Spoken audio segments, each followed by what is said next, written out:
Patuloy na iniimbestigahan ng saninang sunog sa isang supermarket sa barangay Pasong Putik sa Quezon City kahapon. Nang ideklara ang fire out, tumambad sa mga bombero ang lawak ng pinsala ng sunog. Kabilang dyan ang bumigay na pader ng supermarket at pagguho ng mga bakal. 2 kotse sa katabing subdivision ang napinsala.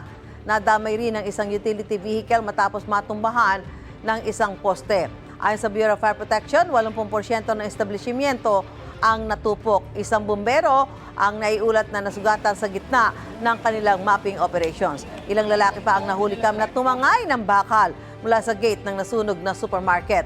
Sa isa namang kumakalat na video online, kita ang ilang bumbero na kumukuha umano ng alak sa nasunog na supermarket. Ayon sa Bureau of Fire Protection, hindi nila tauhan ang mga nasa video dahil wala silang ganong uniforme.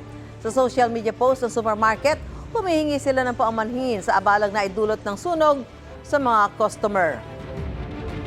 Gusto mo bang mauna sa mga balita? Mag-subscribe na sa GMA Integrated News sa YouTube at tumutok sa unang balita.